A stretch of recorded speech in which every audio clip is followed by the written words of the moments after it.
MR.KOA. We need to talk. We need to talk. We need to talk. We need to talk. We need to talk. Welcome back to Talk episode number 84. I'm Mr. KOA alongside Top Boy.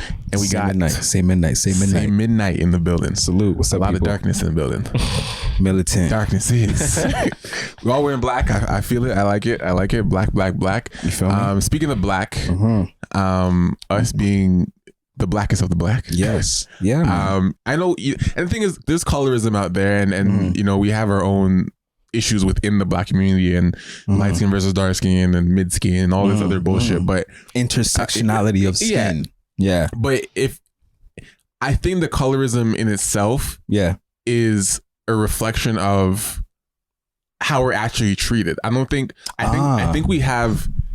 the colorism within the black community has really grown, not because we're really like light skins are better or dark skins are worse. Like, I think it's because we actually are treated differently in this space out here. Yeah. It's so much so that you almost project it inside. Exactly. So much so that they're like, when you see a light skinned person, not us specifically, but like when black people see light skinned people, it's kind of like you understand the preference in society that they have. Like, and the thing is, I think it gets frustrating because they're like, for the most part, they unknowingly don't realize like that is different. Like the argument doesn't come like if they're black or not. No one's arguing if a light skinned person or dark skinned person is black. I feel like what's deeper than that is that they themselves know, like every like sort of intersectional skin tone in our community, we know. Right.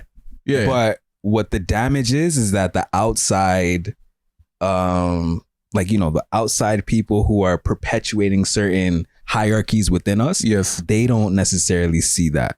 I feel like that's where the biggest issue comes from, because then it's like this cyclical thing that doesn't stop. You know what I mean? Yeah. And absolutely. And, you know, in regards to how we've been all coping through this. Yeah, man.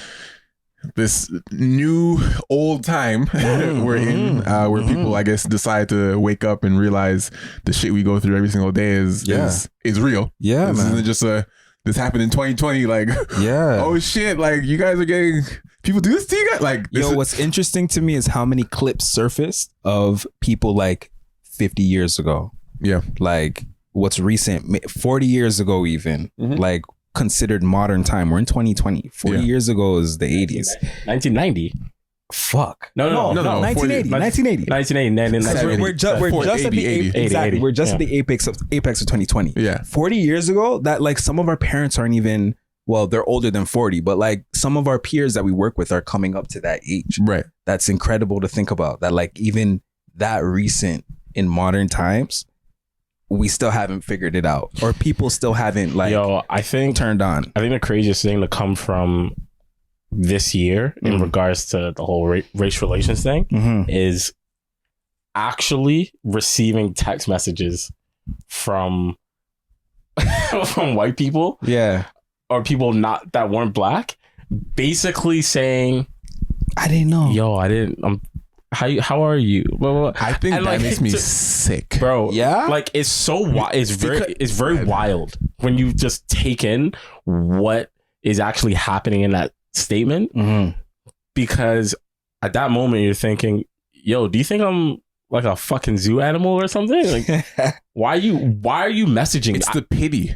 I haven't messaged. Do you really sincerely think that's what it is? It's the guilt. Both of you think that's what it is? It's the guilt. There's guilt. There's a combination of a lot of things, but a lot of it stems down to the guilt and the ignorance of people, because everyone has a black friend and multiple black friends at this point in life. We know for damn sure that don't mean nothing. No, but I'm saying exactly, which means this I didn't know shit is not flying with me. But you know what? Like, you know what? I disagree with one part of that statement. Yeah. That a lot of these people don't have black friends. And I say this only after living in downtown a lot more and going to these different places. I'm actually beginning to and it makes me uncomfortable. It makes me uncomfortable when I look at grown people. How old are you, Kevin? 26. 26, right? Yeah. So in my head, I just think that maybe it's because we're black and we're used to being the minority, so it's easy for us to make friends of different races, but we'll still have our crew of black people. In my head, I'm thinking to myself, how are you past the age of 20 and you just don't have friends of different races? Like, how does that make so when I meet people who are older around my age and I look at their group of friends and I realize it's not very diverse, this might be a hot take, but if your group of friends isn't diverse, automatically I think something's a little off. You're up for question. I think something's a little off. I agree. And the thing is, I think that comes twofold. There are people who actually don't have black friends in this day and age, but I'm talking about the people who actually do. Like I was getting let me ask you though. Go ahead. Cause don't worry, like I had the same kind of like mentality, like mirroring you at the beginning of quarantine. But as things went on and like more people were hitting me up, more conversations were had, I had to remove myself from those like ideations that I was getting and feelings, and in replace like just understanding somebody coming forth to you, like being willing.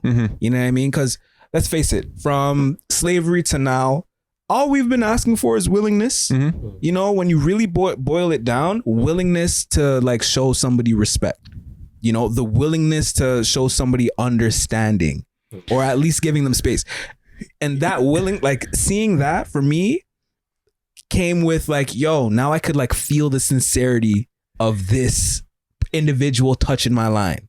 And it's not everybody that show like that I can feel the sincerity from, but it is certain people where you can like, and that's why being sincere. And that's why I'm like, I agree to a degree because yes, I'm not wholeheartedly saying every single person who reached out to me was was ignorant and pretending. No.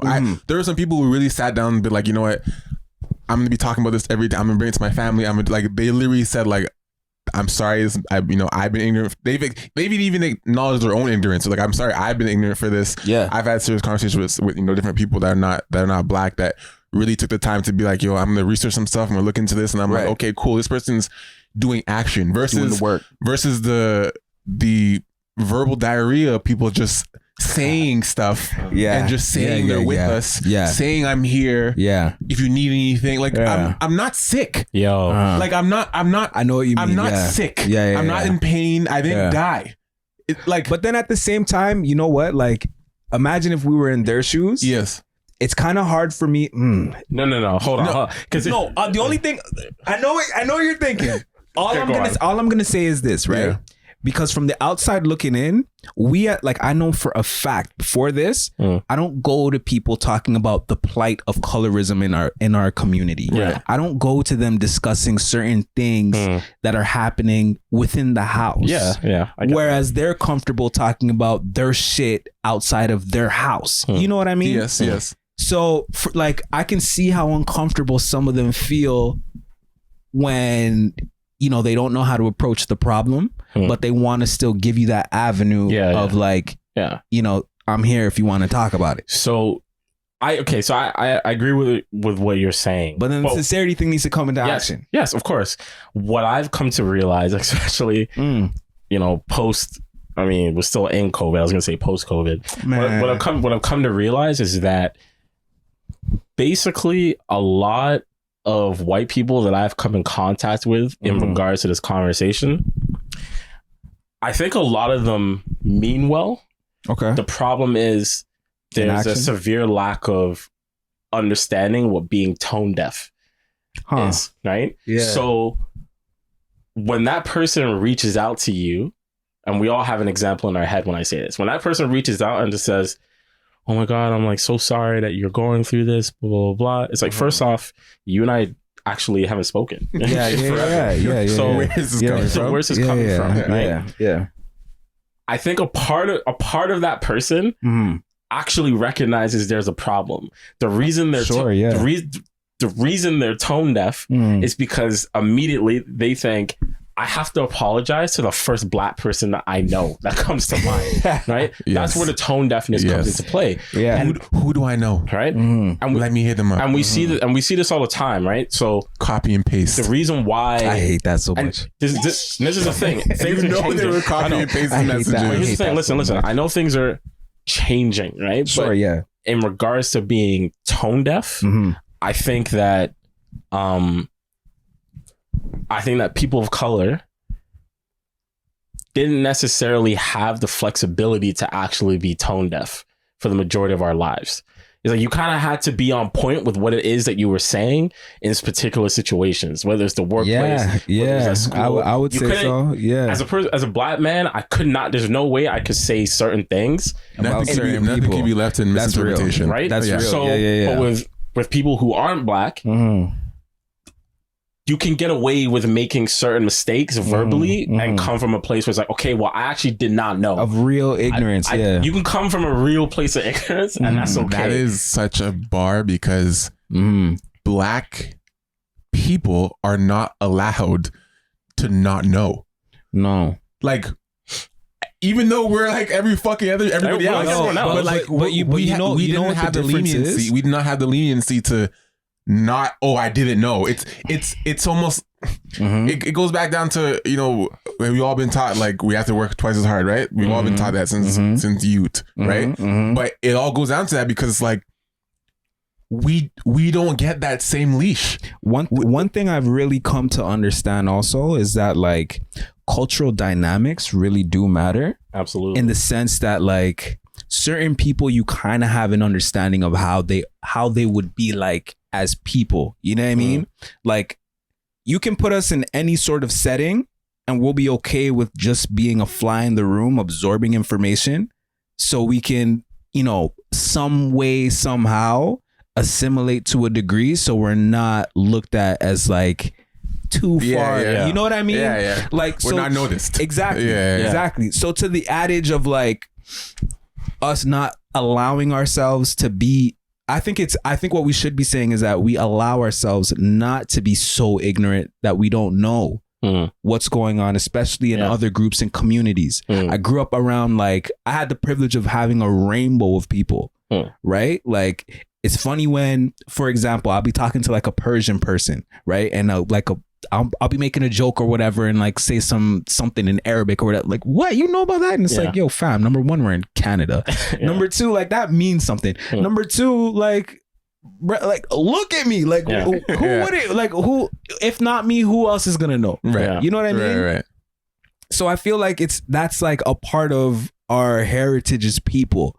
Wanting to like know and embrace. And I think because it's crazy. Like people, how do you let's stay rehab? Y'all too nice. And you see how like we are in modern day. Yeah. And too nice, too accepting, too this, too that. And go ahead. Well, that's the one thing I said has always, I will never change this about black people and our culture. But I think the biggest gift and curse about black people is the fact that we're so forgiving and but welcoming. And I've always used the example. You will always see or know a black guy who has like a big group of black friends. Sure. And there's usually like a white dude. There's usually a white dude or a couple. There's usually a white dude that's involved. It's rare that I see it the other way around, where there's like a group of white guys, a lot of them, and then there's the one black guy. Right, that one black guy might be. He grew up in the neighborhood. He grew up in the neighborhood. He might have grew up in the neighborhood. we got to bring along. Thinking about the Blink 182. Let me perm my hair. But you know what I mean, though, right? Yeah. So I think that's our biggest curse because it's good because it allows us to just understand people and assimilate wherever we need to. But then the downfall is that sometimes it can get taken advantage of. Right. So what were you gonna say? And just to jump on top of that with the word, I think again it's a cultural thing, and I think definitely a cultural thing. I can only speak for us, but from what I know of the black culture, I'm like we actually make an effort to embed ourselves and learn about other people's cultures, even if it's 5 minutes. For sure. Like, what's crazy, even more crazy than that, like I'm sure we know people in our family who have dated or married interracially. They're like the older heads in the family, they might have their own reserved opinions. But at least in my family, what I've observed is that if they don't know or get it, they won't step themselves in the way. Which I find that to be like the most honorable thing that you can do. If you know for a fact, you know what, like this is too far above me and I don't get it, or maybe I don't even want to get it. You know, leave yourself out of the way and let people be people, let people live.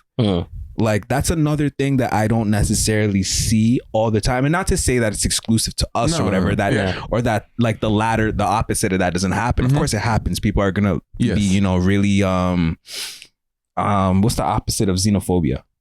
Whatever the fuck the opposite is, and you just want to preserve your own culture and shit. For sure, that absolutely happens across the board. But for the most part, at least for me, and I'm sure you guys can agree, is that like I don't necessarily see that. I've never seen that. Yeah, I agree with that. So you were gonna say something? It's crazy to me. It is. It is crazy, and I think a big there's so many layers to us, man. And there's even with like, you know, people reaching out to us and feeling sorry or sending, you know, some weird form of condolence, like for whatever. But the thing is, we'll receive messages like that and still put ourselves second and still make sure that you are comfortable in this conversation. I know you reaching out to me is uncomfortable. I know you texting me right now. You're probably like, should I text this guy? Like, to be honest, I know I'm like guilty of that. But that's what I'm saying. Like, think about this. I'm guilty of that. I have already processed that a message coming from you right now as a white person. This was weird for you. I know you sent this and you're like, you press send, you're like, shit. Yeah, like, you know what I mean? Like your stomach got hot. And then because I have processed this, I now also have to think about how to not make you feel worse. Even more so. Even though I am the one that is dealing with this, that you had to come to for this, I still have to process what you said and be like, this is probably weird for him or her. The weight of that is crazy. How I'm going to respond to this, I'll just say thank you. Yeah. I will, like, even though I can be boiling, I can be like, we have this ability and this uncanny, like, conscience, all of us, that we just deal with on a daily basis to process and output a acceptable format for people nonstop, which is a mental health fucking video game. Like, I have a question for you guys. I watched have you heard of the I Am Athlete podcast? No. So it's hosted by Brandon Marshall, Ocho Cinco. Like, I know those it's actually pretty fucking good. Okay. Like, I've been binge watching. I know we were talking about Beyonce or Rihanna. Yeah, that Ocho loves. Come on. Yeah, but anyway, they talk about different shit, right? Yeah. And what's interesting is the reason people love the NBA, one of the reasons, because you actually, you can see the athletes and they have a compared to football, yeah, and they have a personality, right? But it's like football, because of uniforms, you don't really see them. Yeah. But I'm watching and I'm like, yo, football players are actually, like, I've always known they were cool, but you don't get to see enough of them because the league prevents it. So they're talking about different shit, like things younger athletes need to know, how to properly spend their money, like making sure you're in a 401k, all this type of shit. Yeah. And they had this one episode on where they had this woman, I can't remember her name, but she was her argument was basically that all black athletes that are in Hang on. Has she played a sport on a professional level? Yes, but hold on. She's not talking about the professional level yet. Okay. Right? Okay. She's talking about HBCUs. Right? Because basically, I think this year, 2 or 3 top football players from high school said they're going to an HBCU. And I think that other dude in basketball, that freak, you know which one we talking about in the group chat? Yeah. He's considering Mickey. He's considering going to HBCU. Is that the one with the 7'2" wingspan? No, he's a young with the afro, like light and bouncy kid. Yeah, and he's nasty. Yeah, right. So he's considering going to one of these schools as well. Historically black college, in case you don't know what HBCU is. So university. Basically, these football players are her argument is that they should go. Everyone should be going to these schools, because then what will happen is they'll get popular, and then people will start. That's when the commenters will go blah blah blah. And the players were basically saying, well, the problem with that is the money is not there. Right. Yeah. And she's arguing that, well, like, if the talent goes there, that's where the money will go. And she's like, they're like, not necessarily, right? It's not going to happen like right away. Yeah. So I saw both sides of the argument. But then she said one thing that I'm bringing this up because of what you said. She talks about how going to an all black school, it did 2 things. One, it made her not feel like a minority for the first time in her life. And then 2, she was just accustomed to seeing other Black people, whether they came from families that were well off or people that were just going to be doctors, people that are going to be lawyers. Like that's all she knew about Black people. Right. So she felt like she had a better, I guess you could say, like life experience for those 4 years or whatever. Yeah. And then the players argued that, look, I came from the hood, and I'm just trying to get out. Not that he's just trying to get out, because their argument was, yo, if this school that I know, if I go to Alabama, they're gonna take me to the NFL. If I go to this school, I don't know if they will. The route. Mm-hmm. Yeah. Forget that argument. They were just like, look, I'm from the hood and I go to some school like FSU. Now I'm seeing a bunch of white people and I'm seeing a bunch of Asian people and there's Black people there, but I'm seeing all these different kinds of people. Yeah. And their argument was that I feel like that kind of has a better impact. Like a real world experience kind of thing. Well, this is a question I have to ask you, because it actually made me think, right? I went through the football players experience. Went to school, multicultural. There is a part of my brain that thinks, yo, I wonder how sick it would have been to go to an all Black college. 100%. Sure, yeah. Bertram went through that. Like when he was in the States, he went to all Black college. Yeah. So part of me thinks, yo, how sick would that have been? Right. But I don't know if it would jade you. If it would jade you. Yeah, I don't know which one would have, or if any, would have provided better benefits to my life. In terms of what though? Because I think we need to quantify. Because I think the better comes down to navigation, because navigating the workforce, or navigating what you want to navigate. Because going to a multicultural school, which is predominantly other races, and you're the minority, I have learned, and you have learned, I worked mostly white companies, mostly white school, mostly white whatever. We've learned how to navigate in that space and get us through certain things that other Black people haven't learned, because they're not in those experiences. There's Black people who are only around Black people, only out the hood, only talk to Black people, only don't know how to navigate a certain room or a certain interview space, or get a certain contract, or get to navigate the space that is essentially not held for us in most cases. I hear what you're saying, but then the only low-key damaging thing about that, they're both damaging, is that I think there's damaging on both ends. Right. It just depends on the direction you're trying to navigate. Because you can navigate in the space where it's only Black people around people, and you're in the greatest mental space because you feel placed. Yeah, sure. You feel calm. You feel regular. Right. You feel accepted. And that might be what you need for your mental state to work on things. So now you don't feel like you're the worst. You're misplaced. You might be able to create certain things because you don't feel like you're judged when you go to school. Right. You're okay, now you can actually flourish. Versus some people can't actually flourish in that environment. Fair. You know what I'm saying? So I think it's a navigational, not preference, but just path, depending on. When you put it like that, I don't think there's anything wrong with that per se. I don't think there are people outside of our community who's specifically function in that kind of a way. Exactly. 100%. I'm not gonna buy a home. Adam lives on Dixon. His pops could have easily said, you know what, I'll buy property in Vaughan.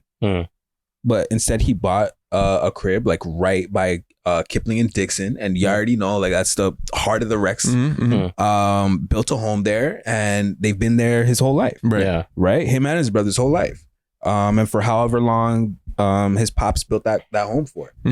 So, but then that's what works for him, right? Exactly. But then he's also Adam's white dude. Yeah. He's also a man. Adam's white dude. He's also he also comes from a family with a man who raised his home to not care about that shit. Right. You know what I mean? You're moving on your morals and your balls. That's it. Yeah. But for others that we, probably have seen in corporate spaces or X, Y, and Z, deep down, when you go home, you're in an area with people who are just like you, or you had an education with folks who just look like you, cater to you. And it's crazy to think that someone might have the opinion of somebody going to a historically Black college university would feel as though if they do that, you're not going to be able to function in that part of society. Well, hold on. The flip side to that, though, is in that conversation they were having, they got into a bit of an argument because even though I don't think she really meant to come across this way, she basically said that the experience she had at the HBCU as a black person was better than what they can get anywhere else. Better than what they can get anywhere else. She was basically saying, like, she almost said, like, I'm a better black person because I mean, that's perspective, though. It is perspective. But the problem, but the problem is, we're saying that you know that's how I think so. You think so? What, that she is? Well, no, not that she is. That's saying that is problematic. 100%. Yeah. The problem is that's actually how most people think. Yes. And regardless, like you don't even have to go to an HBCU. You could just grow up in a white neighborhood, right, and have black friends like somewhere else. They'll look at you like you're not really that black, or you know what I mean. So this is just on a grander scale. I obviously agree with you. I think there's benefits and negatives to both. Sure. Yeah. I'd imagine that there's probably more benefits from a mental health perspective going to an all black school. That's exactly what I believe. Yes. Yeah, I think there's way more benefits. I think it just makes you feel placed. Yeah, I think it'll make you feel placed. Yeah. Even from a teaching perspective, I like seeing a teacher like that cater to me. You know what I mean? Have you actually acknowledged and accepted that you feel out of place every day? Have you actually acknowledged that? I feel like it's a subconscious thing. Have you sat and been like, I don't actually feel like I belong in this room, but I'm gonna be here anyways? Like, have you actually said that to yourself? I've gone through that before. Like, where you're like, I've gone through that before. I know I don't, like, it doesn't feel like I belong here. Yeah, but I'm here. So yeah, like I'll take it for what it is. Yeah. Like, have you got there though? Hot take. Like, the last place I worked at, I felt like that. I'm not gonna disclose where it was. That's fine. But like, getting on board. Yeah. And the people who were interviewing me, they were completely gung ho. Yes. You know what I mean? Yeah. Like, yo, join the team, join the squad, blah, blah, blah. But like, once you're there and you're in that space, this guy needs some Ovaltine cookies, bro. Is he hear his stomach grumbling? Like his belly. Ovaltine cookies. That's crazy. I haven't had Ovaltine forever. If you never had Ovaltine cookies, go buy a pack of orange. Those orange packs. Go get that orange pack right now. You open it up and they're packing it in like groups of 5. Yo, the worst is when you get to the last one, it's broken in half. Like, yo, you're done to me. I was supposed to break you up. But back to what we were saying, like, you felt like that at work. Yeah, like, it got, like, once I started actually working and getting into flow of things, there were times where I felt like, maybe this isn't, maybe we're not supposed to be in this space. But it's crazy to think that somebody would think that. And it's not, we're not essentially saying we're not supposed to be in this space. It's just there's a feeling. Yeah. And it's even more prevalent now that all this has come out of. Sure, yeah. The Black Lives Matter, the police brutality, and this and that. Like, now it's so much more prevalent that, like, I don't even know how you look at me. Like, for real. Yeah. Like, for real. Because the fact we're having this conversation today and yesterday and this and that, and you're sending these messages and doing that, like, yes, thank you. Before. Yeah, yes, thank you for doing that now. And you can't give someone flack for deciding to change at some point. You have to give people the opportunity to change. Sure. Let's say you're working on changing, you're working on getting more knowledgeable about what we're going through and the economy and this and that. But what was your baseline? Like, when we used to chill and we would do stuff and you see other people that look like me and you go out and you go to a club and you see a black girl, you see a white girl, and you see, like, what do you actually see? Like, I actually don't know. Well, like, I know what I see. I look at you. I'm like, you're just a guy. You happen to be white. Sure, yeah. I genuinely look at you like, this is just a white guy. Being, like, you're a white guy. Like, that's an Asian guy. That's like, but you don't actually look at me like that's just a black guy. Like, and that's off-putting. Yeah. Like, well, yo, the best way I've heard it put, my boy, he actually said he genuinely did not like how, he didn't like people reaching out to him.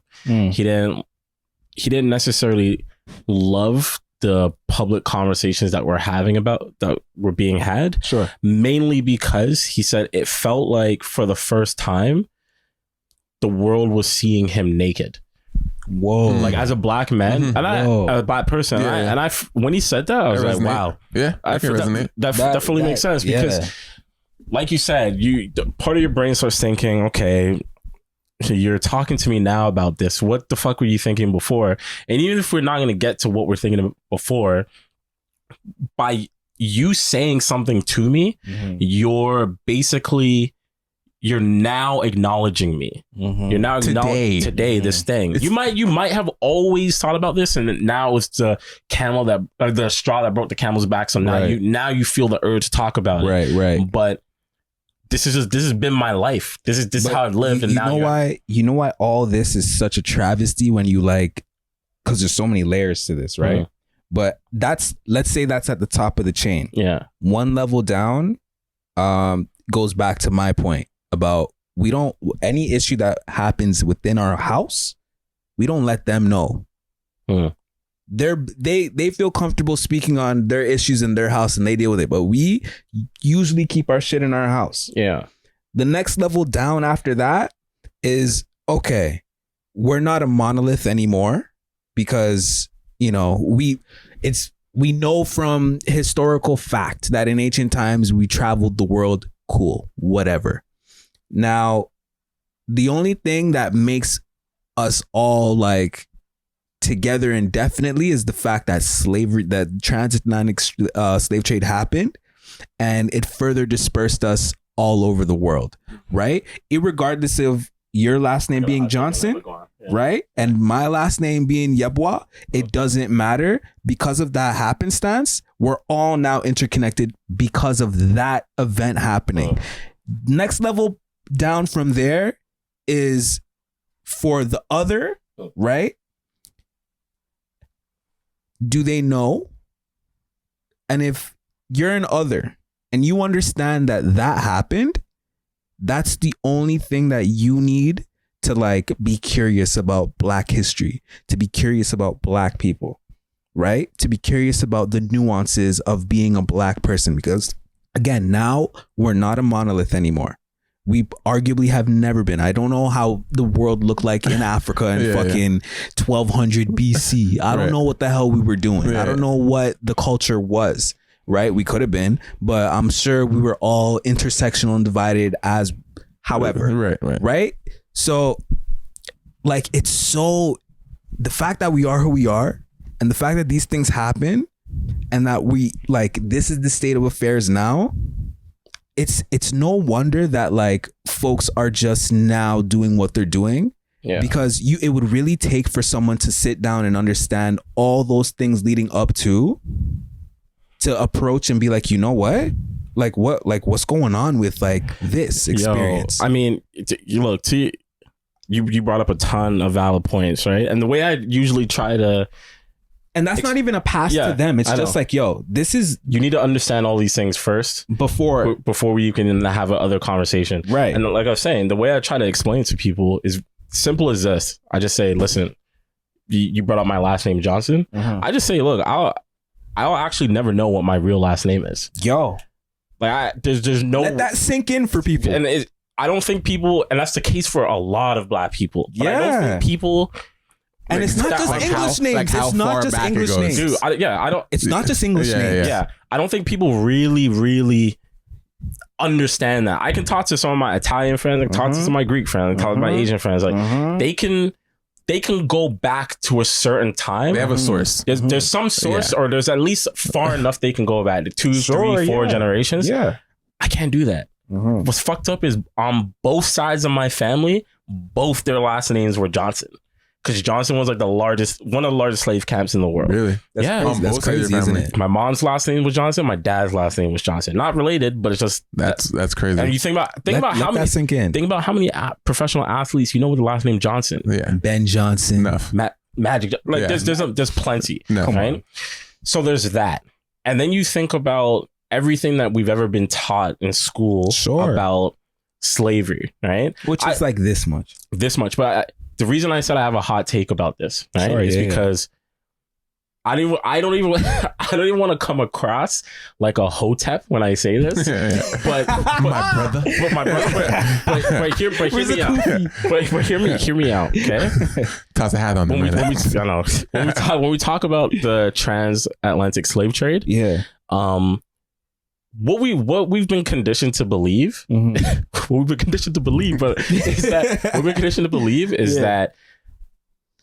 all black people that live in the United States, like North America, we're all descendants of slaves, right? At some point, they were enslaved, but I personally believe, and I've read up on this, I see people talk about it, that yes, the origin of black people being in the States, they all didn't come from Africa. I think black people were already in the United States of America. You know why I think that would be like a plausible thing? Because the sheer amount of people you would have to transfer. Let me go on. Oh, okay. Basic stuff, right? Okay. There's a reason even in today, you don't transport live things across the ocean. You don't travel. You cannot like transport cattle, for example. That's how they treated us, which is why I'm like comparing to that. You can't transport mass amounts of cattle across the ocean. Why? Mad people die. Why? Because they will die on the way there. Not just because some of them are going to take their own lives. They'll literally die. You can't support it. If you get in a boat at the bottom of Africa today, and you do nothing. Like, let's just try and reenact it. Yeah, no, let me just try and do this and see if it makes sense. Based on what we know about recorded history, right? It was Africans who taught Romans what? Philosophy and travel. They taught them how proper cleanliness, like technology, all these things. Okay, so you get in a boat at the bottom of Africa today, right? And you do nothing, right? You just let the currents take you. The currents will literally take you from the bottom of Africa to South America. Yeah, that's it. And if we're supposed to be travelers as humans, there's no way I'm supposed to believe that black people didn't know nothing about sailing, getting in boats until white people came to us, right? I don't you can't convince me of that. We've been around for too long. Secondly, you look at some of the native people in South Americas and different like tribes, for example, right? Okay, boom, there you go. They look very black, bro. They look very black. Obviously, you have the Aztecs, you have the Native Americans, and then you have the Olmecs. Like there are people. We gotta take some notes, huh? Yeah, there are people. This is a history lesson right now. The thing is, for you guys watching, listening, take some notes. You don't take our word for it. Even look like you just do it yourself. There are people who look like us today, who looks like us back then. You know what I mean? So you can't convince me of it. I just think. To your point. Yeah. I remember I was on the bus and I was talking to my homie about like we're talking 90s basketball. Yeah. And the discussion of Scottie Pippen came up. And this woman was like, "Oh, she just like quipped and made a comment like, "Oh my gosh, yeah, I love Scottie Pippen. I think he's native." And my dude was like, if anything, it's the reverse. They look like him. Right? He has no native blood in him. He's pure black. But like you guys look at a picture of Scottie. Put a picture of Scottie Pippen for them. He looks like his name should be, I don't know, Ojibwe or something like that. Yeah, like long face, long nose. You know, like Scotty Blackfoot. Like, look at him. So yeah, like I mean, I say all that to say there's far too much about Black history that people do not know, but they've only been given this one side of it, so people just have this preconceived notion of us. Sure. What's crazy is sometimes a good portion of us don't even know. A good portion. I know that by me saying, because even if you look at the numbers of the transatlantic slave trade that were reported, and they want to say they transported millions of people, dude, it was I think it was less than 1 million that they were actually able to bring out of the supposed millions that they took, that they were able to bring to the States, right? So by just the very nature of me saying, I don't think slavery existed in the way that they told us it existed happened, it would be an uproar, right? But I don't believe that. Like, I still believe slavery happened. Sure, yeah. But I just don't believe it happened the way that they taught us. I think that just basic war tactics. People, these old white people came to the States. They found a tribe of black people and they said, listen, we're going to help you defeat that other tribe. Right? They're like, okay, cool. You defeat that tribe. Now I can enslave all of you. Right?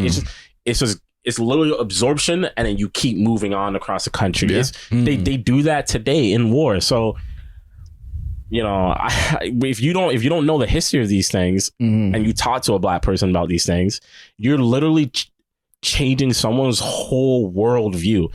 I'm saying this to other black people. Imagine saying this to a white person who only knows slavery in one aspect, and I have to say to you, no, that's not how it happened. Right?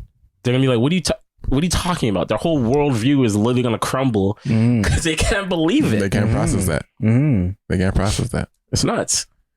There's too much. There's way too much to actually uncover and talk about. And unfortunately, a lot of these people don't have the time, which is why you heard people talking about, what was it? Describe it. No, it was ally fatigue.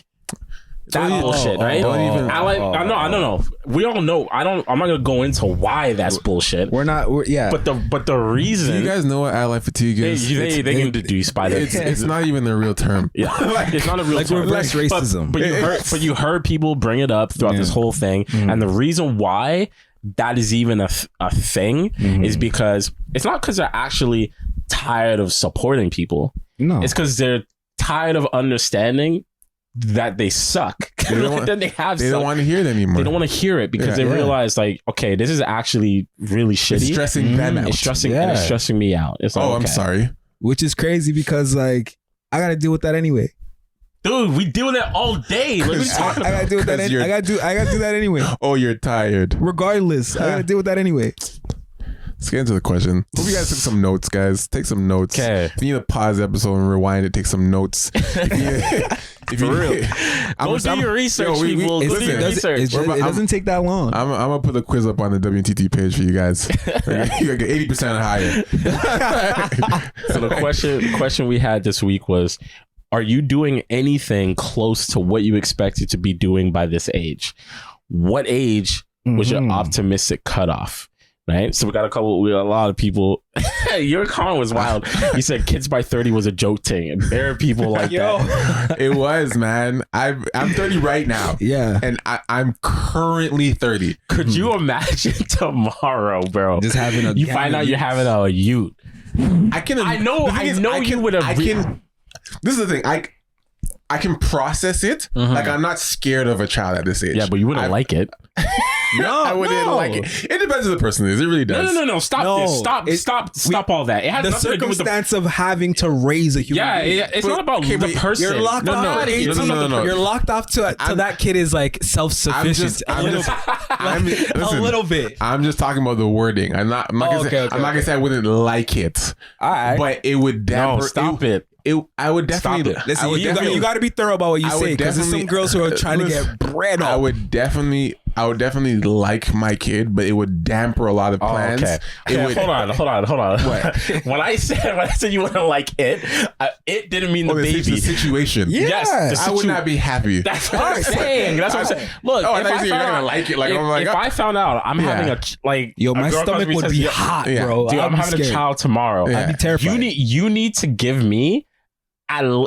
I was gonna say a day, but you need to give me at least an hour to myself to scream. Yes, to really just be angry, and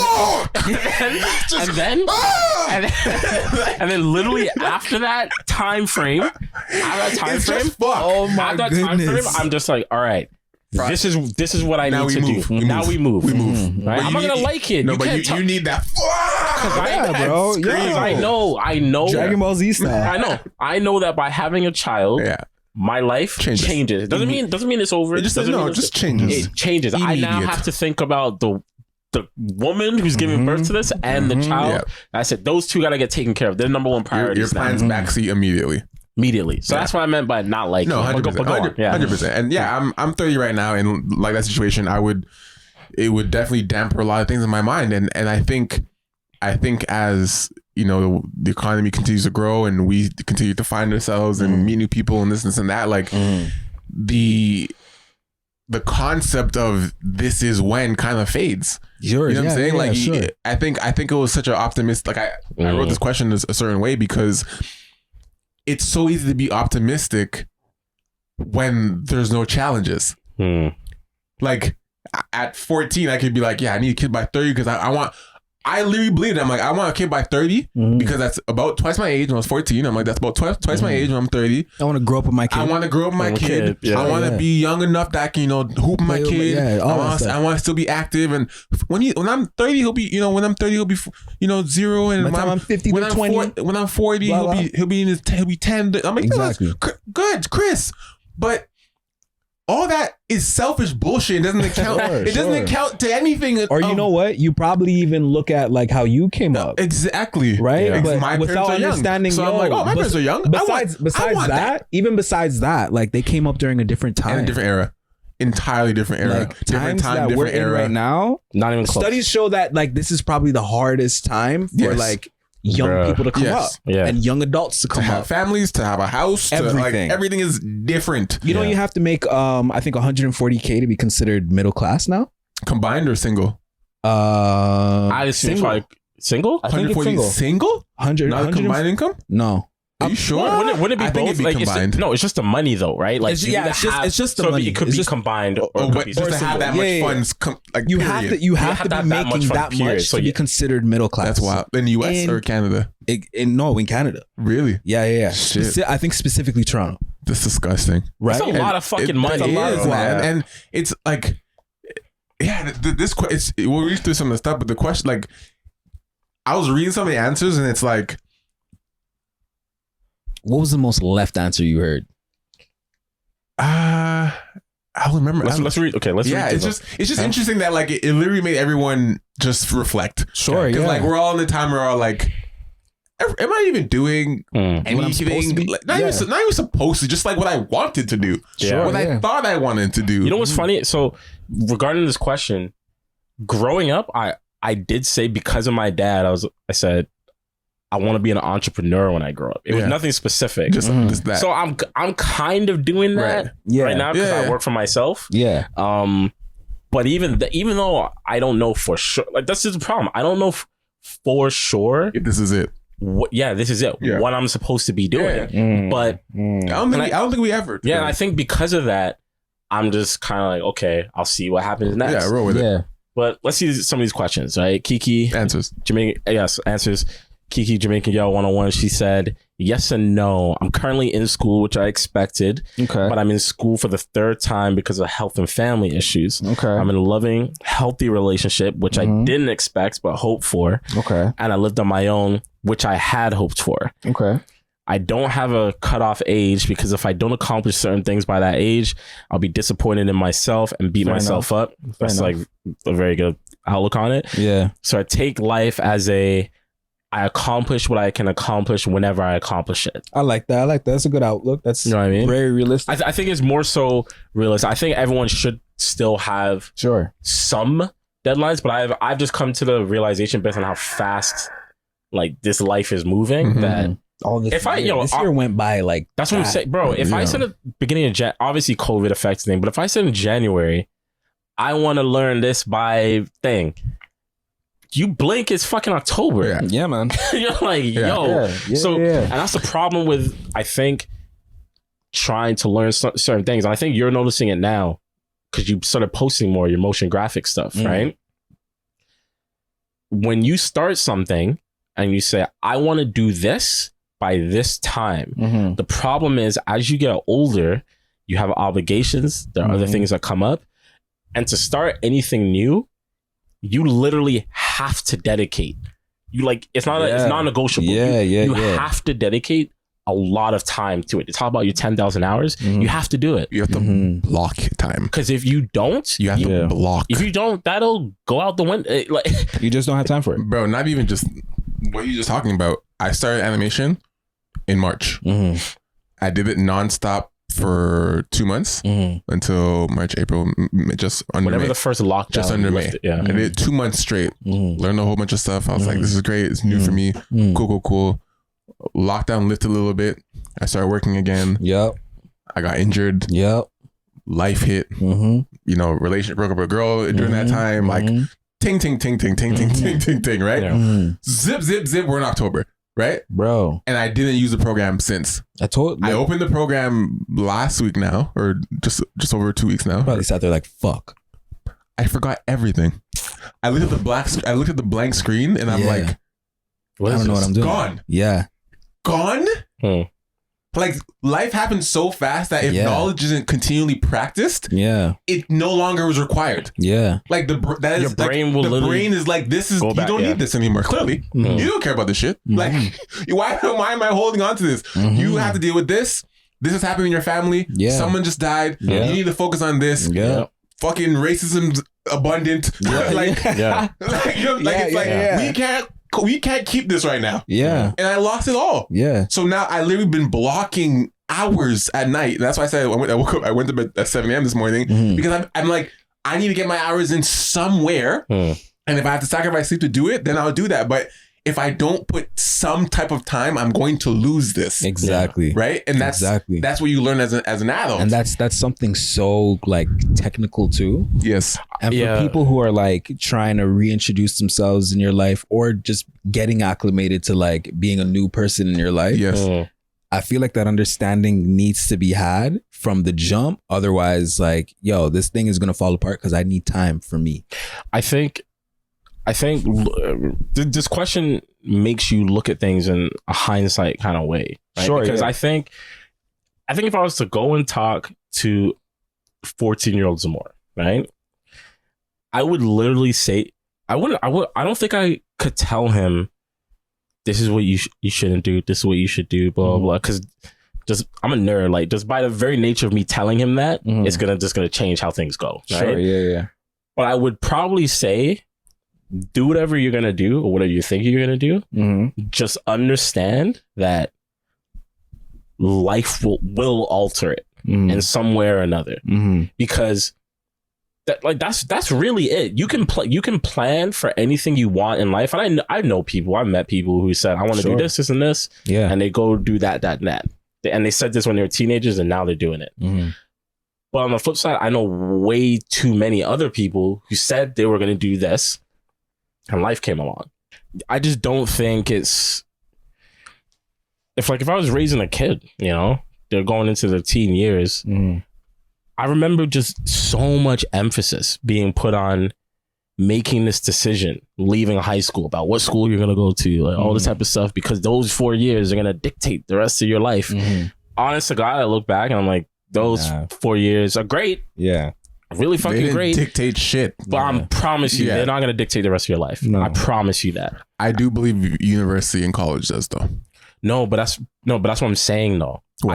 I don't believe that university and college fully will dictate the rest of your life. No, I think not what you'll do, but I think it dictates up your path and how you'll process.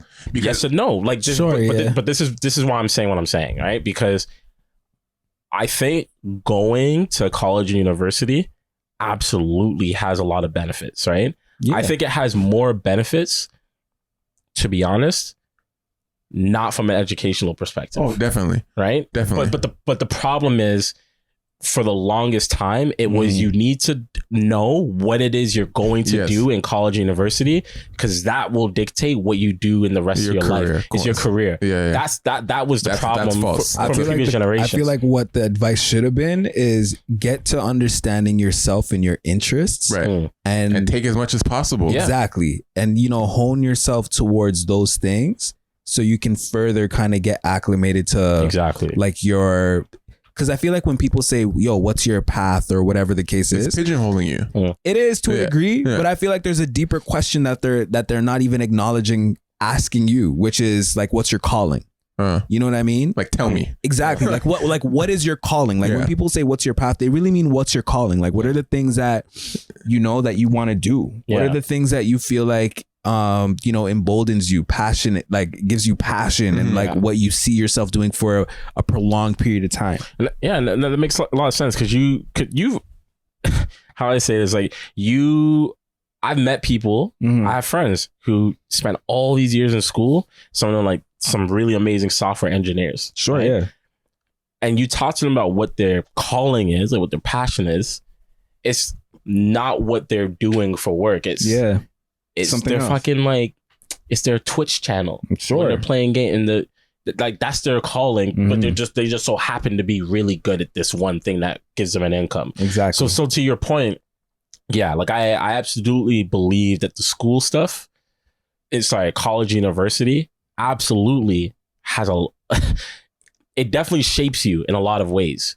Right? It's just the conversation around where it happens, I think needs to change. Yeah. Because a lot of us grow up thinking, like think about all the, I mean, you guys might not have dealt with it. I don't think at the time I dealt with it on a crazy level, but I remember like peers of mine in high school just being so stressed. Yeah, man. Like, I need to have this average. Crying. Yeah, I need to have this average. I know kind of people crying in my high school. average dropped below 85. Fuck, I'm not going to be able to get it. Like, it's not the end of the world, bro. But the finesse that we never knew was that as long as you have this number and you got the money to pay for it, they don't give a fuck. They don't care. They don't know your name. It's an automated computer that it generates the response. Like, relax. They don't know you like that. It's a myth. It's a myth. And I think like we're not even saying like everyone needs to go to university or college, because it's not for everybody at all. It definitely is not. But I will say that did you go to college or university? Yeah. I will say that going to college or university and being thrown in that fire and being tested is something that is highly beneficial. I don't think it's even about the content, because I went to school for business. I have my management degree. I took calc and stats and all this stuff stuff I don't really do right now at all, or even use. Yeah. But I don't think, like, as I get older, I don't think it was about the stats or the algebra. No. It was, can you figure things out? Yeah. I don't need to know the algebra or calculus, or I don't need to know it, but it's testing is, can I give you something and you sit with it and figure it out? Which that is what I've been able to take from university. I don't give a fuck about stats. And I struggled with stats in some of my courses, but I sat there, I got my mark, and I found the discipline to, when you're struggling and when you're hit with something that you don't like, when you're hit with something that you're not. You said the D word, no homo. I like that you said, because you know something but like, relax. But like the discipline thing, because one thing I really hate in our community, and obviously it's across the board, I see it everywhere, but specifically us, you'll have people who say, you know what, like the school thing isn't for me. You'll have men and women say, you know, I didn't even finish high school because I felt like it wasn't for me. Like, what for nobody? You know, I hated wasn't school. For me. Yeah. I hated school. Like, I don't like it. People who know me, who came up like elementary, high school, they probably see my parents come and beat my ass in front of everybody because like I had no passion for school. And just to add to the thing is, I did it anyway because, number one, I didn't want to go to summer school. I didn't want to redo anything, right?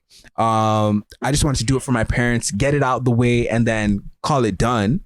But then I didn't sit back and say, oh my God, this isn't for me, I'm not going to do it. No, just get it done. And that's the difference. It's a type of person. It doesn't even come down to anything more than that, because there actually are people who school is for. Like us saying like, oh, school's not for, like, I generally know people that are like, yo, I love school. They're in school all the time, getting more certificates. More, like, there's people who generally like, yo, I love this shit, and that's fine. They get the biggest degrees, they get the certificates, masters this, masters that, and we need those people. I need you to do nerds. That. We need you. And I'm dying because I'm thinking of that Kanye thing. Right. So I get all these degrees and keep me tight at night. Anyway, go on. So Joe Rogan. Yeah. Oh my goodness. So there are actually people that school is for. So like. That line doesn't fly with me anymore, because if I'm being honest, school wasn't for me. I want to hoop. I want to play basketball, and I was taught that I need education. That is all. I'm just like, if I want to play ball, I need to be in school, and I was taught that, you know, if ball doesn't work out, you need your school. That's exactly the only, fall back on. That is I'm telling you, that is the only reason I was in school. Because like, and basketball's not here for me anymore, clearly. But the only reason was I was told if basketball doesn't work out, you better have school. And that exactly. if that was not taught to me, I would not go. I promise you. You know, I promise you, I wouldn't go. And you know what? See, and this is the thing.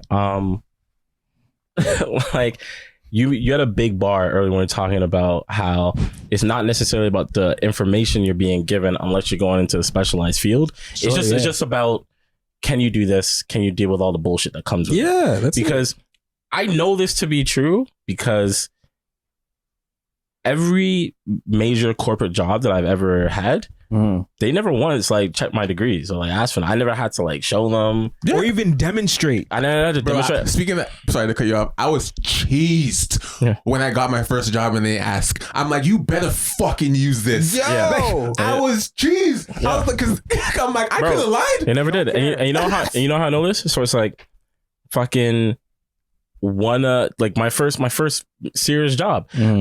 I had gone to McMaster, then I went to Humber, right? And I was in this PR program. I got a job at a full-fledged PR firm that I worked at for like the next couple of years, and I didn't even finish the program yet. I finished the first year. I had prior schooling, but the schooling that I was in, I went to communications, then I went to public relations. Right. I hadn't finished the PR program. Did they say that in your resume? Yeah, they knew that. They knew that. Okay. Right? But like I still continued it while I was working. Sure. But the point is, I still got the job. Yeah. Whereas I'm sure there were people who fucking probably finished better trying to get a job, or whatever. Yeah. But part of the reason I know that I got the job is because I knew how to talk to people, which is the whole thing. Like I knew how to navigate. You have your skills, which is why I'm a big believer of like HBCU thing. I'm a big believer of having experience over just having degrees sometimes. Like, yes, I need to know that you can practically apply the information. That's obviously a bonus. And every workplace has a way of like operation. Their own they will way. retrain you anyway. Like, anyway. You guys aren't gonna let me just do me how I want to. Come in with what I know. You know what I mean? Like, how dare you? It's like, no, this is how we do it here. Exactly. Like, I know they taught you this in school, but this is how we do it here. And honestly, now that you're saying that, imagine that. I think the real game of school is to see how many times you can relearn something.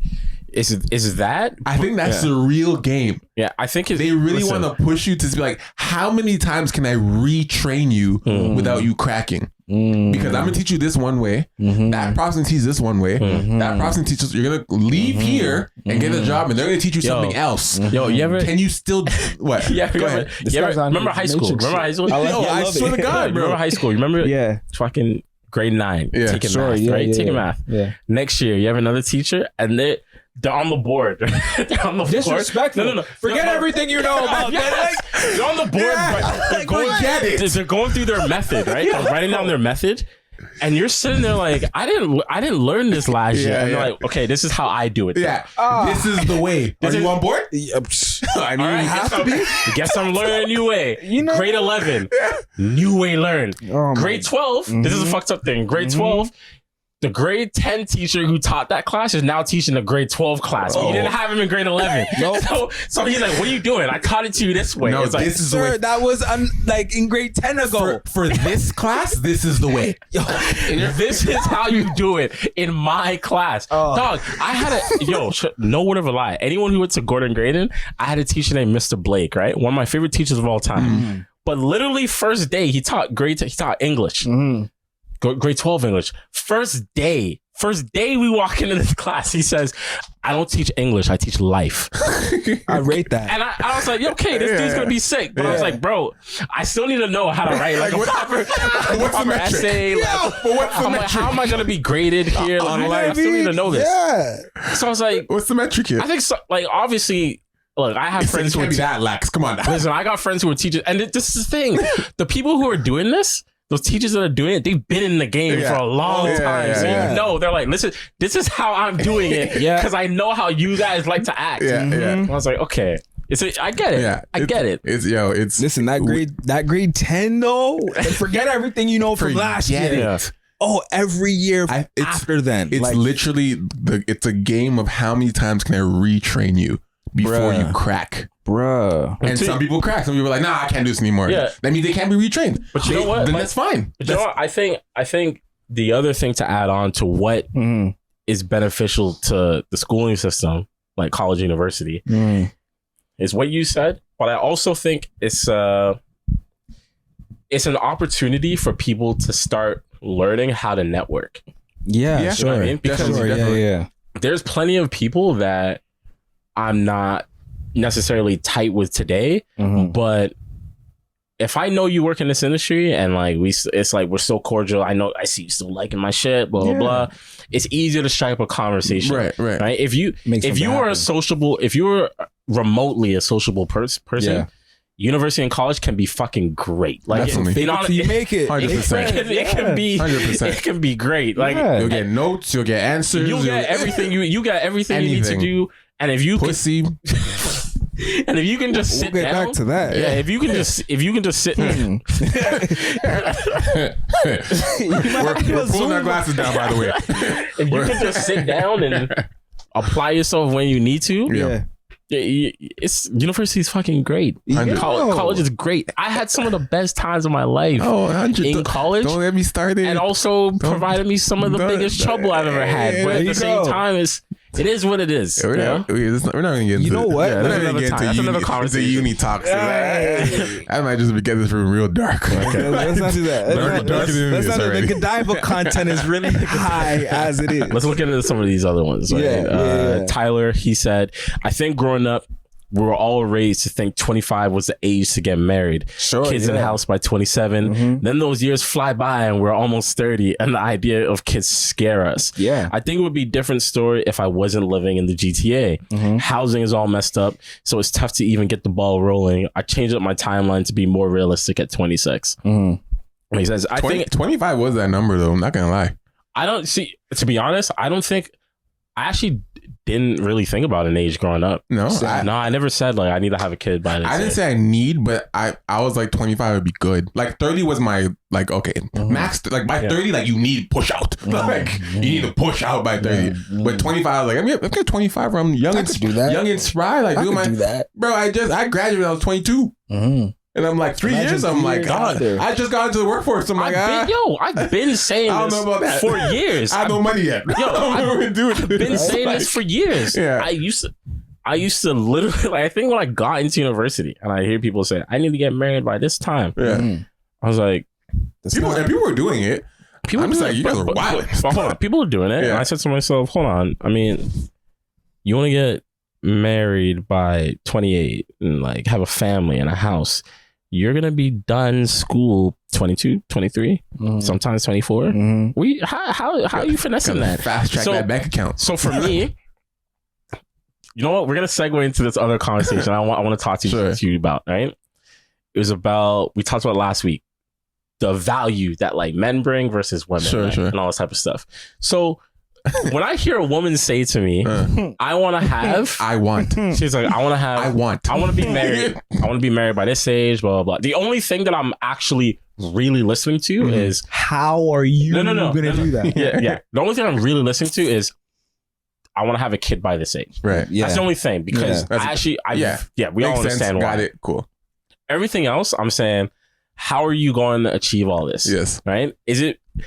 Let's be honest, like, does it have to do with the person you find? Right. Sure. That can help facilitate these things? Obviously, on both ends, that's how it works. I would love to find someone to help me facilitate these things. Absolutely. But a man's value in like the dating world is strictly rooted in the things he can provide. That's it. His monetary value. And I know that things are they're changing to a certain extent. Is he like... They're not even changing. No. I said to a certain extent. They're not even to any extent. He's being nice. I'm being nice. They're not even changing. And we know this for a fact because of one thing. Right? The notion of equality, right? Yeah. When the topic of equality comes up, let's take education, for example. We are in a time now where women are the most educated that they've ever been in history. In a lot of cases, more educated than men. Yeah, exactly. Comparatively to men. Because of that, What are the perks? You see women in executive positions. You see them making more money than men on average. Let's even excuse the fact that there are more women who exist than men that exist. Let's excuse that fact. Let's just take it for black and white, red versus blue, whatever. Now, if you're making more money, and the conversation has always been men are the breadwinners, but you're up now. Still bases. The man said you're up. But you're up now. You see where I'm going. The man said you're up now. But you're up now. And his glasses shook a little. Man said you're up now. Life is different. But you're up now, right? The conversation now centers and becomes, like, how come it's no guys, for example? How come there's no men who are doing what I'm doing? You feel me? They're not making as much as me. I got to date down. Date down? A couple years ago, you weren't even the breadwinner. I was. Do you ever hear men say, yo, I'm dating down because this shorty don't make as much money as me? It never happens. Dating down is crazy talk. It never happens. But that's it's their mentality. It's a mentality. It never happens. It's a mentality. We don't say that about women that we're dating down. That we're dating down because they're not making as much monetary like value as us. Yeah. If you're in the power seat, there's responsibilities that inherently come with money. Yeah. That inherently come with having a position at work. That inherently come with being, a senior in a group of juniors. That's just how these things, these dynamics and social norms work. So, yeah, I know people wish that these patriarchal systems didn't exist. I know hold on, listen. If they didn't exist, this is what would be in place. I know. Look, I'm telling you, I'm saying that I know there are people who wish these things existed. Right. But the reality is they exist, and personally, like. I'm trying to think like logically about it's this, okay to go farmer gym a little bit. I'm trying to it's okay to have classical views. I know, like I'm trying to think logically because I can sit here saying right now that if I date a woman who's making way more money than that's me, lit. I'm definitely chilling. I'm definitely not looking at I'm not looking at her from a place of fucking envy. I'm like, are you stupid? That never happened. You know what I'm saying? I'd be so relieved. You trying to make me the soccer mom? Yo, give me the Birkin bag. What? Give me the Birkin. Give me the Birkin. As long as I can still do what I want to do, like I'm doing right now. If I'm still operating the way I'm operating, and I just so happen to date a woman who's making more money, fucking sick. But chill. But here's the problem with this. All right, I personally think, even though I know that I would be chill with it, sure, men wouldn't be. No, it's not that men wouldn't be. Yes, okay. A lot of men would not be. There's a lot of men who wouldn't be, sure? Absolutely. But I think this is also a lot of men are super insecure about that shit. Ryan, let me.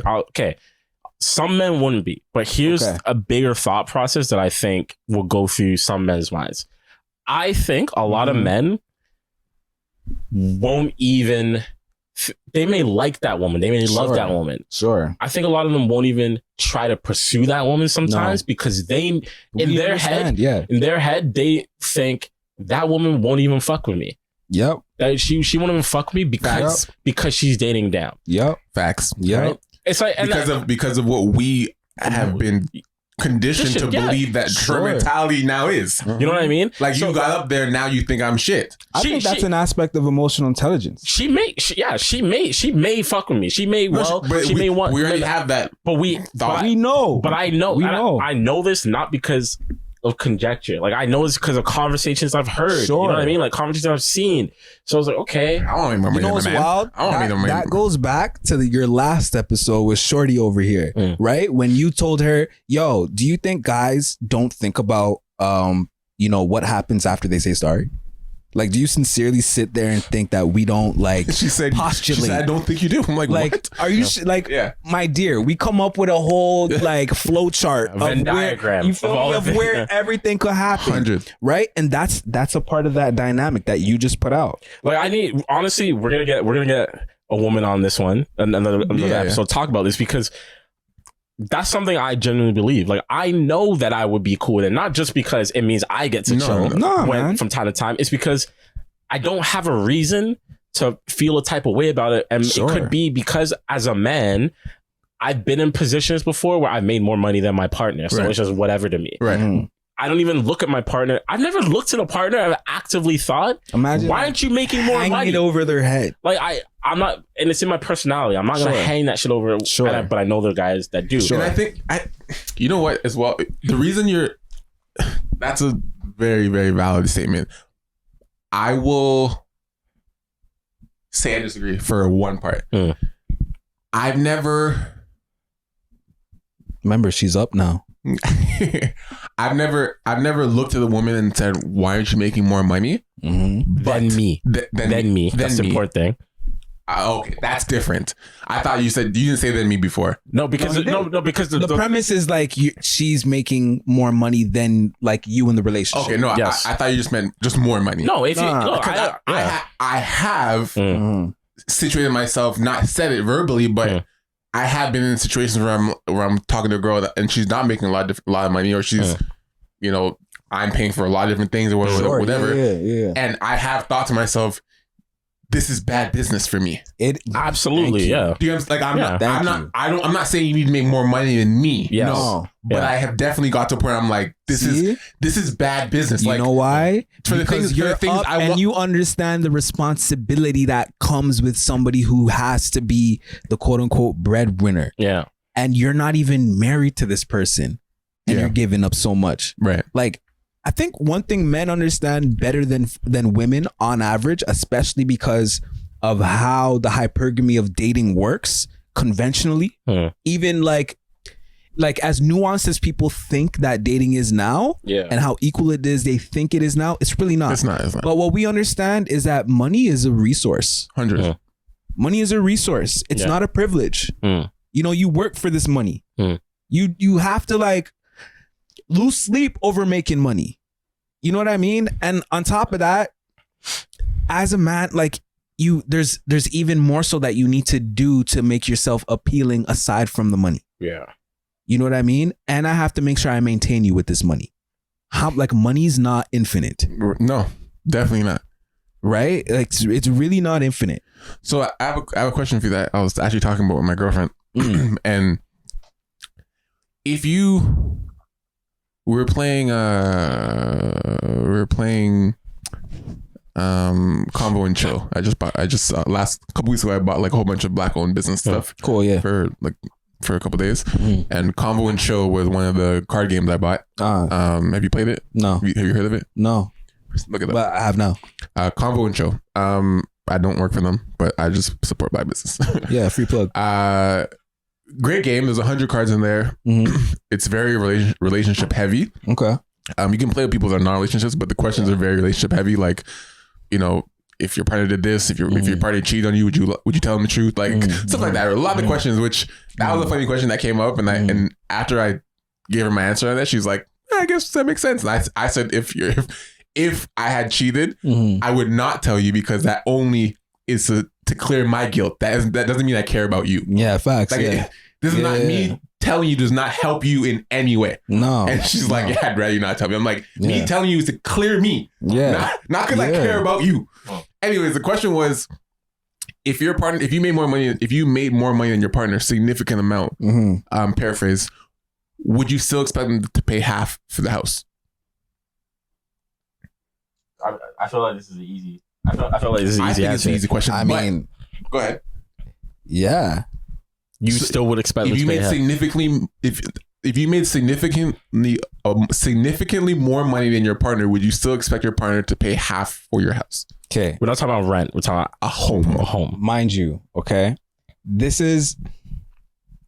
are certain significant things, like cultural significant things that we can say is a fact. Yes. Buying a ring and sliding it on someone's finger. Yeah. It's not necessarily because like I got to spend 14 bands on this ring. There's a significance in that. Yes. Right? It's like like a physical emblem of where we are in our relationship. The next step, purchasing a home, in our names, if I get this home and it's completely with my money in my name, where does that leave you? Where does that leave you? It leaves you nowhere. Right. Yeah. It leaves you nowhere. I'm gonna expect it because if we made that agreement, then you know what I mean. Like, live up to your name. So great. Live up to your name. Great point. A great point she made, which I might have to throw in for you to see if this makes a different answer for you. Are you now buying a house within her budget, or within yours? Within hers. Right. Okay. So it would be within hers. The conversation would have to obviously, like, you know what I mean. And that was the second part that she was saying, because like, what if there's a house you really want that you can afford, but she can't? Are you gonna now sacrifice the house that you want to get a house she can afford? Yes, I'm bendy. Whatever it is that you want that you can afford, because the significance is the fact that we're collaborating as partners. Yeah. So you It's not about the money that I have. Right. It's about also you feeling autonomous in this, you feeling functional in this relationship. It's crazy how you could be dating someone and they like, you'll be like, oh my God, like, you hungry? Yeah, I'm hungry. Oh, okay, great. Like, what do you want? Like, where should we go? Oh, I don't know. Can you choose? And you're always choosing, although you've always given them the option, but they've never taken it on. And then it comes to a point where they thinking they grow this weird subconscious that like you're bossing them around, or that everything that you guys do is because you suggest it. No, it's because I ask you what you want to do, and then you throw it back at me, so I got to make sure we do it. Holy smokes! This is a big. So I've now come to a point where I'm not asking you shit anymore. I'm the bad guy. This is a big bar. I'm the bad guy. This is a massive bar, people. I'm the bad guy. Listen to the man talk the things. I'm the bad guy. We're purchasing a home. I won the lottery, or I got a crazy promotion. You're saying, you know what? I feel like it just makes more sense because in my heart of hearts, whatever, sure. I get it in my name. Shit hits the fan. Or maybe what's worse, we have kids. Everything's in my name, and you're chilling with your friends, and they talk about all the property that they themselves own. It's the combos you're not in. It's those combos you're not in. You're not in it anymore. So just to clarify, because you know what? Initially, when I said, you change your answer? No. Well, yeah, because initially when I said, "Oh, this is easy," I was like, yeah. I was like the opposite. Yeah, you'll pay for it. I was like, maybe not if I'm paying the full thing. No, but you'll pay majority. If it's easy for the mental behind that is, I'm just doing what, you know. But see, I'm keeping you in mind. But here's the thing: the reason why I'm changing, I'm reluctant to change it, is because where you're coming from is actually saying like I actually want what's best for you. I need you. Yeah, like I need you to own something. Yeah, I want what's best for you. It's not. It's not a matter of like whose name is on it or whatever. No, it's I need your name to be on this too. There's a significance of being a partnership. Yeah. What happened to wanting to have a partner? What happened to that? Yeah. Like, you see, like, there's a generation of women now. People, I don't want to say women. Well, fuck, women.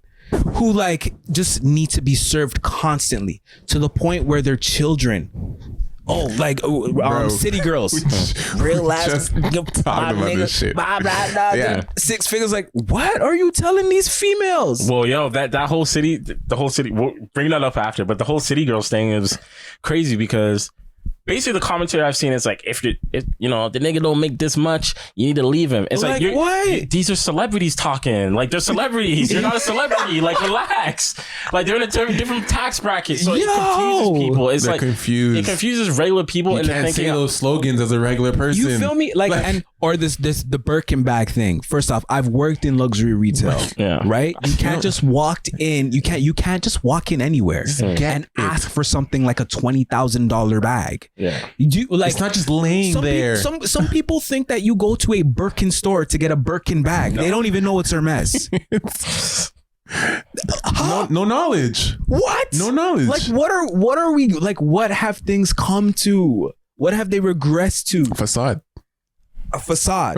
Like, it is madness to me to think that people don't, like, they look at a relationship and think that it's just being a kid again. So I'm on board with your perspective now, similar to Zamore. My perspective was similar to Zamore, but also different, and also different from yours. Mm-hmm.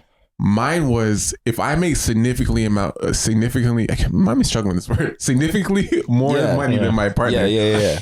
And I mean, like, I'm a millionaire. She's making 70 racks. Sure. 80 racks. I'm a millionaire. Sure. Right?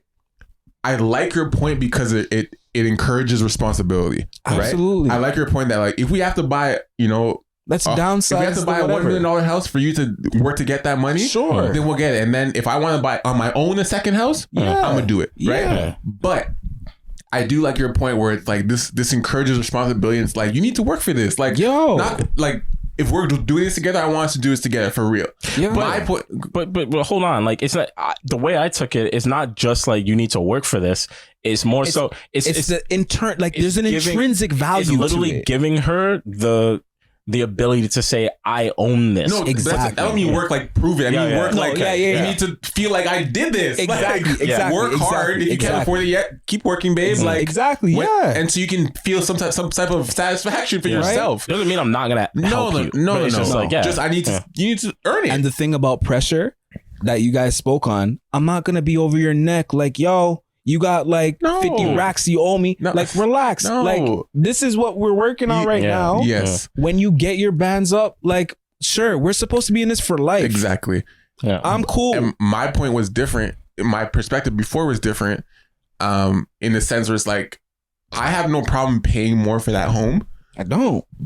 But I think what people fail to understand, and this is a preference of relationship, that like your way is great. If that's what you want for your wife, that's fine. I also kind of want that in a way, but my perspective was, okay, if I'm a millionaire and you make 80 racks or whatever, let's say I paid 90% of the house and you make sure you pay 10. Cool, whatever. Sure. I paid for most of the house. Sure. But there are ways for you to contribute other than financial. 100%. Right? And that is my perspective. It's like, okay, I my way of contribute, like, we might have a partnership and we agree that, okay, you know what? And I'm not even talking about cooking clean. I'm just talking about, like, how you contribute to your relationship does not have to be financial. That might be my thing. Yeah.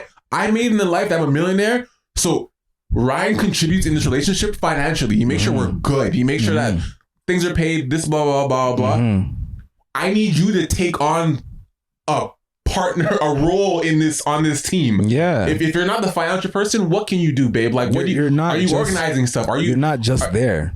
You can't be just there. And I think, and I'm okay with being the financial person if you take another role. If your role is like, okay, I'll organize stuff. I'll make sure that everything is in order for you to pay these stuff. I'm like, you know what I'm saying? Like, you're still contributing to this. I don't need you. Exactly. I don't need the money from you. Exactly. Clearly, I'm fine with the money. What I'm giving you is autonomy.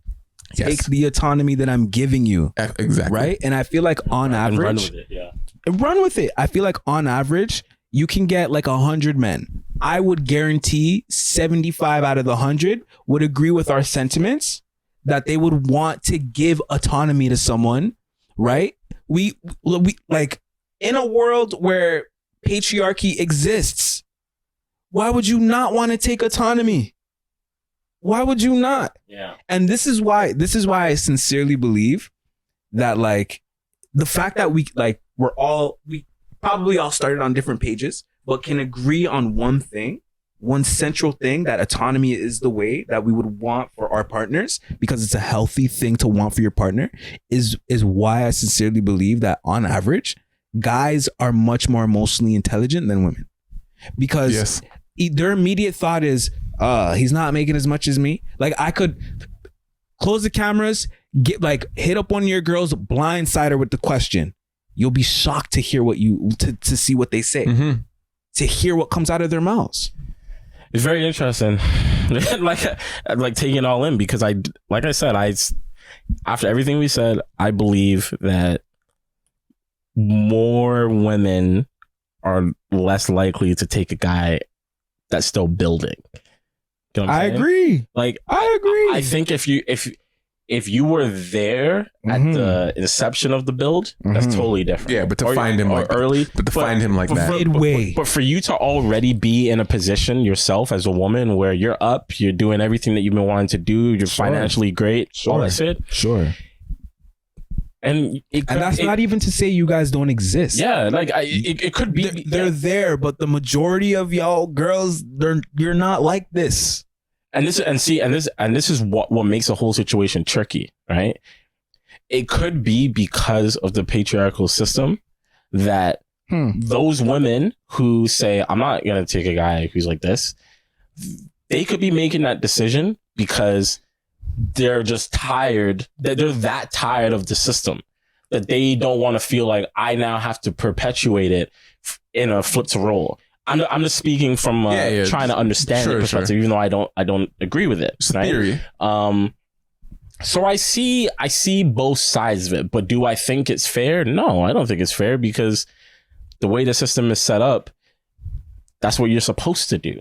Right? I think if you're the breadwinner, that's just the responsibility that comes with it. You're supposed to do these things, right? Like you're supposed to take care of your partner and your family. Doesn't mean you limit them so that they can't eventually do the same for you. It's just, that's the role. That's what you should do. We all have roles, man. Which is why, and to this point, which is why I feel some type of way, or I have no respect for people who are in a breadwinning position and then they complain about someone else not carrying their weight. They complain about the things that they have to do. The responsibility as a breadwinner. It's like you're a breadwinner. That's what's supposed to happen. You just supposed to chill on your money, do nothing. You made this money. You have a family. Yeah. Now you're complaining that like, oh, it costs this much for these kids. Just selfish. Blah, blah. It's just selfish. That's what you're supposed to do. Right. I'm saying this as a man talking. If I was talking to another man, so. It's a very interesting position. Like you said, at the beginning of it, I was like, oh, this is easy. No, I pay a little bit more.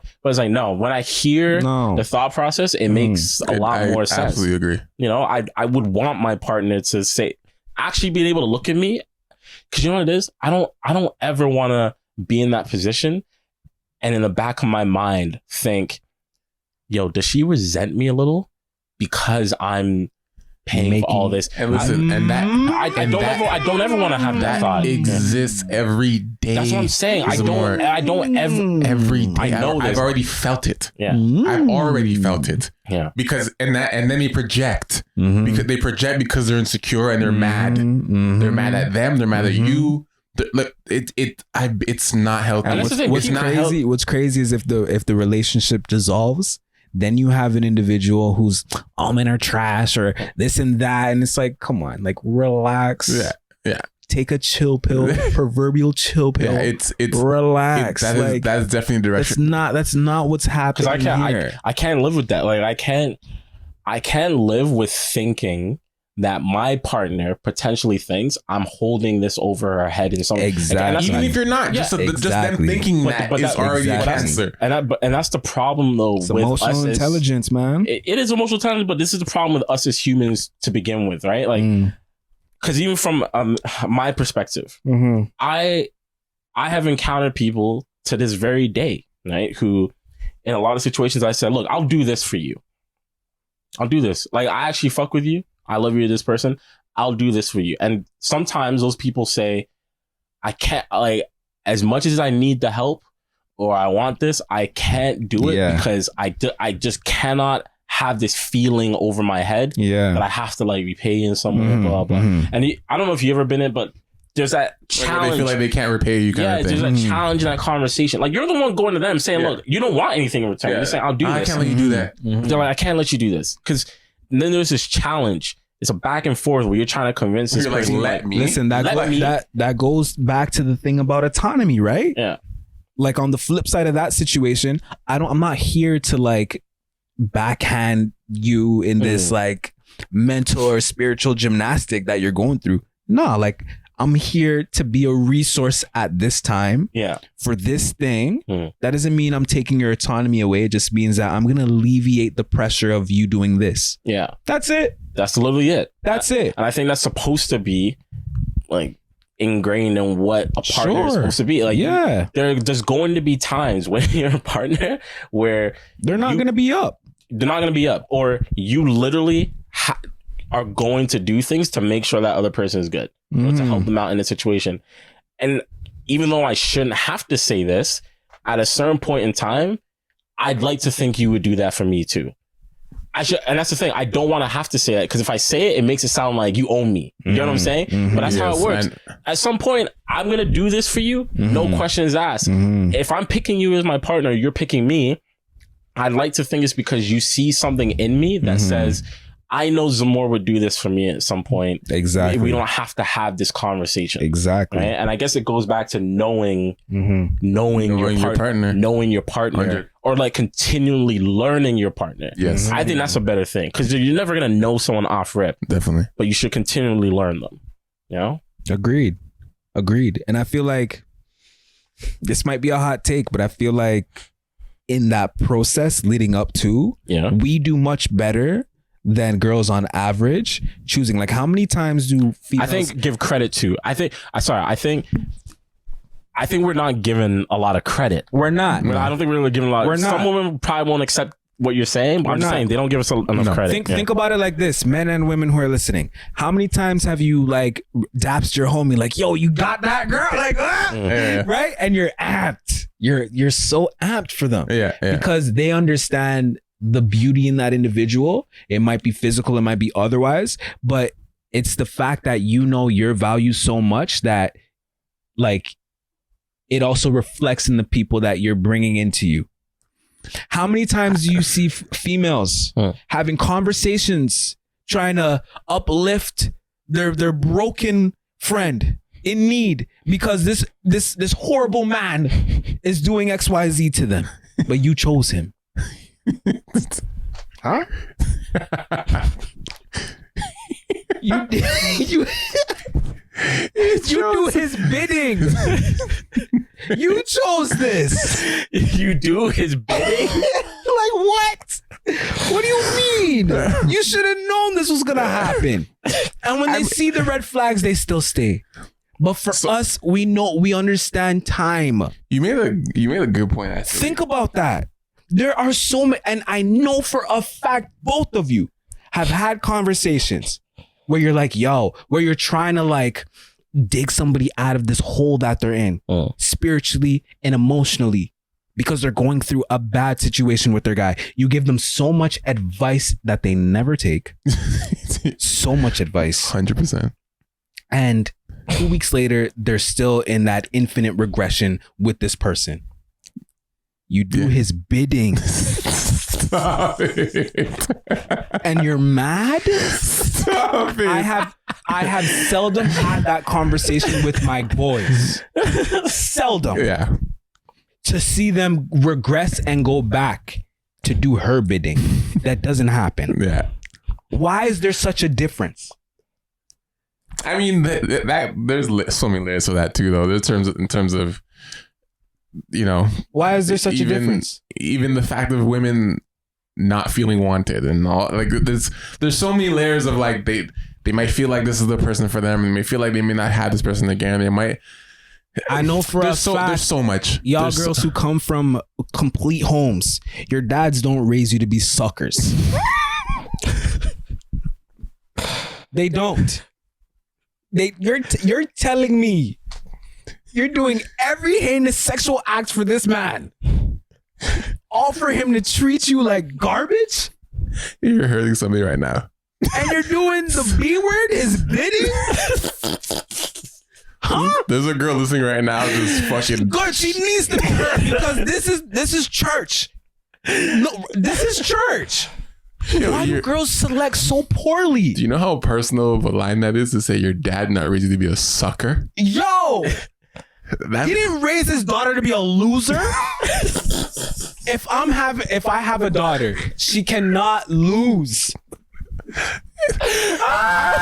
And I say this. This is why I say this, right? Women listening to this applies to. I'm as sorry. An African man sitting here with my two Caribbean brothers, right?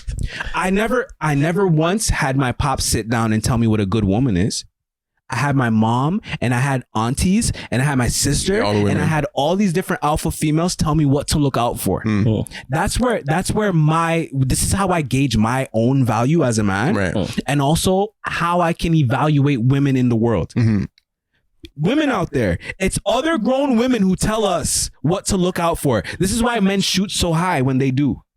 when they know they can get it. Yeah. This is why we shoot so high. That's why there's so many ugly fucking guys with these beautiful women who are doing so well for themselves. And they're healthy and they work. It's true. But on the flip side, it's not the same. Do you think girls aren't listening? They're not listening. They're doing bidding for people who don't need to be doing bidding for. Like they're choosing poorly. They choose poorly from the like it's weird. The mass of men who are really actually trash, I would say are 5% out of a 95 out of 100%. Keep going to that same pool. Yes. Let's go back to that pool. 5% of them. The ringworm pool. The wing. It's disgusting. What's in my arm? 5% of them are actually terrible. Terrible. There's a lot of great men out there, man. So many. But they want to treat them as friends. Yeah. Or they want to do this, or they want to change him and make him like an asshole, and he's actually not an asshole. He's not up yet. He's not up yet. Oh my God. Trying to mess with the ballers. You feel me? Then he gets up and... Right? Hey. And like this further devalues you going through this like weird limbo shit trying to figure like what it is that you want. Yeah. There's so many good guys out there, but you're picking from the 5% pool and you're wondering why you're losing every time. Huh? Yeah. What's going on here? Men don't ever choose from the 5% pool because we know what it looks like. It's ugly. I gotta go. It's ugly. Oh my God. It's ugly. Right? Think about it. It's very ugly. Oh my God. It doesn't we gotta speak close well. this episode right now. It doesn't speak well. Oh my God. It doesn't speak well. It doesn't show up properly. It's so You can't like remember the thing about reflection. It doesn't reflect you. And that's what's crazy is what you're Kevin's taking over the podcast. The things that you're describing right now literally are in our pool, in the men version, and they're still taking it. It's the men version. It's the same thing. And they're taking it. Bro. Listen, I'm gonna ask 5 questions before we change the topic. Yeah. These men, ladies, that you're picking, does he reflect you? No. No, let's just let these questions breathe. This is 6th question, but I'll let you finish. Okay. Let's when I'm asking these questions, they're just gonna breathe. Go ahead. Rhetorical and shit. Does the man that you're picking reflect you? Are you proud of your man? Oh wait. Is this the man you asked for?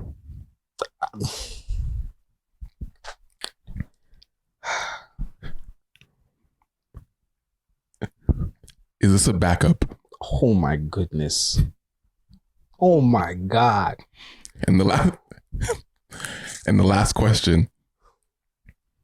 That's not the last question. There's a 6th one. Oh, sorry. Second last question. Kevin has the last question. I got the last My one. last question. Yeah. Yeah. It's 2 actually last questions, but go on.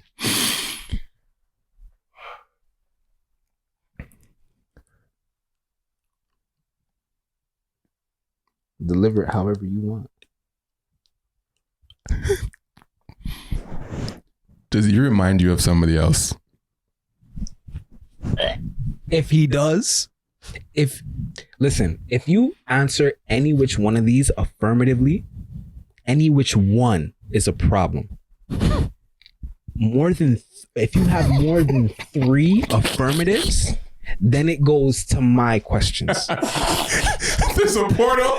There's a portal that opens. There's a tiered system. Where am I? I'm sitting in a white room and I'm at the very far back of it in a white suit with a red table. Standing out. The dark skin standing out. Red table in a white room. Exactly, with a white suit and me in the suit. And I'm going to ask you these 2 questions. And they're going to be rhetorical questions. Is that what your dad wanted? And why are you doing his bidding? Think about that. Think about that. Why? I'm so hot. Why? Oh my God. Yo, we're ending it there, bro. That's the funniest shit. Yo, honest to God, That's one of the funniest fucking things I've ever heard in my life. Bidding is a fucking tormenting word. Why are you using his bidding? That is tormenting. Like, why? Oh my God. What's the real reason? What is the real reason? Because I'm not doing shit for nobody I don't want to do shit for. Yeah, that's But you doing shit for him. Ew, man. Ugh. Thank you, Kevin. It's gross. This was special. Don't thank me. Thank them. It's what they're doing. I'm just looking. This was special. I'm just looking. That's crazy. Drop your information if you want people to come check you out. You may have lost some fans, you may have gained some fans. You don't know.